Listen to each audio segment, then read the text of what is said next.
Deputy Prime Minister Pham Binh Minh stated the South China Sea dispute is threatening peace and security in the region, while international law are overlooked.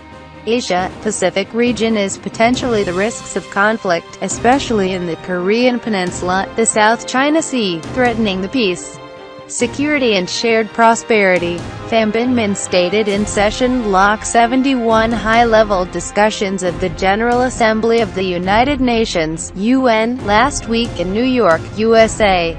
Vietnam Deputy Prime Minister said that international law, multilateralism is the key factor in building the Asia-Pacific prosperity, help stabilize the structure of international security.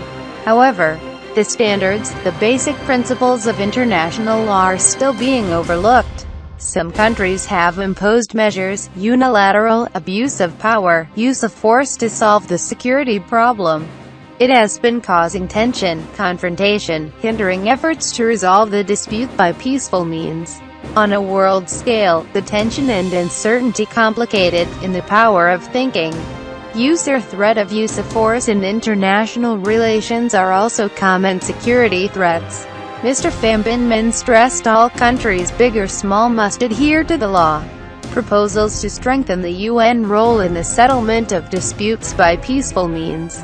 Referring to the recent complicated developments in the South China Sea, Vietnam representative called on all stakeholders need restraint, resolve disputes by peaceful means on the basis of international law, including the UN Convention on the Law of the Sea 1982, UNCLOS, to respect the diplomatic process and legal compliance with the Declaration on the Conduct of Parties in the East Sea (DOC), signed between China and ASEAN, soon reaching a Code of Conduct (COC). Deputy Prime Minister asked countries to strengthen multilateralism. Vietnam committed to promote this approach in order to contribute to peace, cooperation and development between countries. Mr. Pham Binh Minh Vietnam also announced candidacy for non-permanent member of the Security Council from 2020 to 2021 term.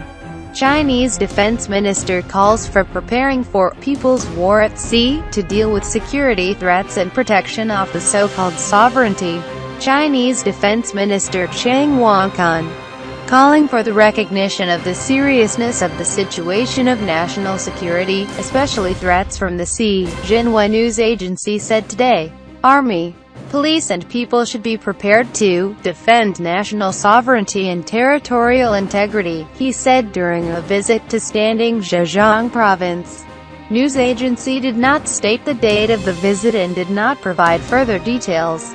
Often his comments came just a few weeks after the Court of Arbitration, The Hague, Netherlands, ruled the day 12/7 rejects U-shaped line that China itself draw to claim the South China Sea. China rejected this verdict. China also renovated some rocks in the South China Sea occupied illegally, turning them into artificial islands along the runway, and construction works on it. Americans said it would continue to patrol the beach near the rocks to affirm the principle of freedom of movement, a move that irritated China. China today issued the interpretation of the so-called Chinese waters in the South China Sea, threatened with imprisonment for a year fishing activity here. The move is said to strengthen the control of Beijing toward the South China Sea. The same day the Japanese Defense White Paper, China has warned the risk of creating conflicts with other countries in the region related to Beijing's stance on maritime disputes.